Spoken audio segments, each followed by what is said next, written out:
Sa bawat tao, ang pagkamatay ay isa sa pinakamalungkot na karanasan.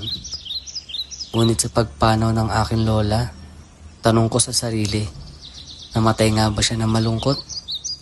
Kahit maaga siyang iniwan ni lolo, hindi naging sagabal ang pag-ibig at saya sa kanyang buhay. Nagsimula ang kwento ni lola sa isang malungkot na araw. Ngunit sa bawat pagdaan ng panahon, natutunan kong kilalanin ang kanyang napakagandang buhay.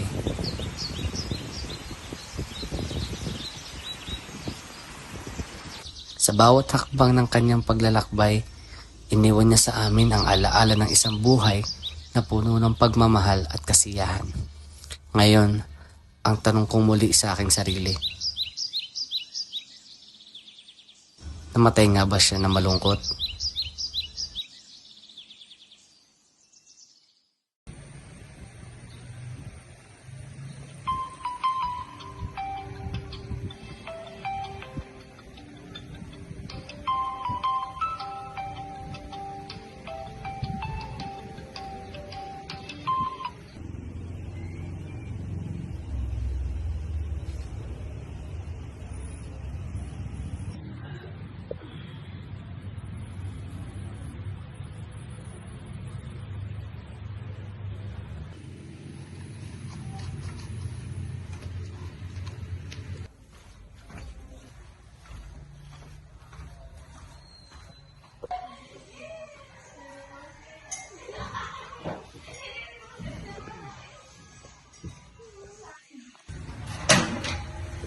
Tanghali ka na naman ginising. Tumamig na lang ang kape mo. Ito, mag-almusal ka po na. Pagkatapos mo kumain, pumunta ka sa bahay ng lola mo. Tapos, pagdating mo sa bahay ng lola mo, magligpit-ligpit ka doon. Tsaka pala, kapag may mga basura na pwede pang mapakinabangan, pwede siyang itabi. Tapos yung hindi, pwede mo lang itapon. Kung gusto mo, magpatulong ka sa mga pinsan mo para marami kayong magtulong-tulong. Nakikinig ka ba?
Guys, may nahanap ako. Mga love letter ni Lolo kay Lola natin. February 14, 1950. Patingin ka? Ayan, patingin ka. Ay, Lola ako. Sandali. Basahin natin ang sabay-sabay. Mahal kong Leonora.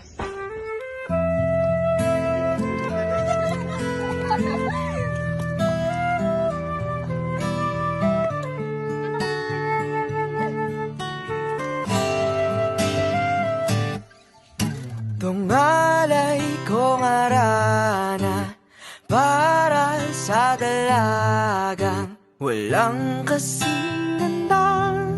Amoy rosas ang alimuyak kung nanaisin ng tadhanang mapalin lang. Di hahayaan mawala pa tong liham na umaasa.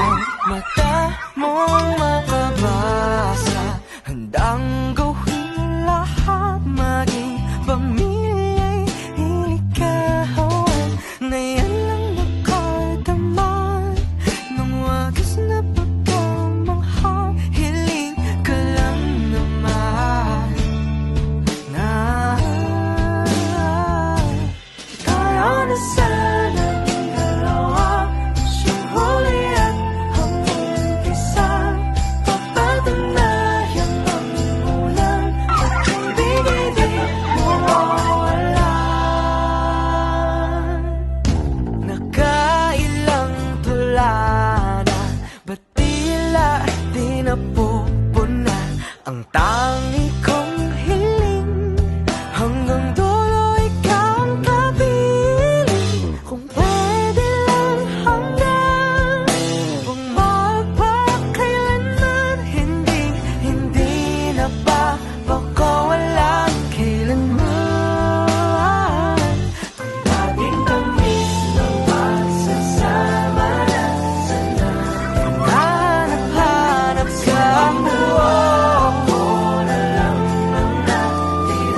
Japel, galit, galit. Galit. Hoy, pigilan, pigilan. Pigil yung itak, yung itak. Putang ina, sinangkad.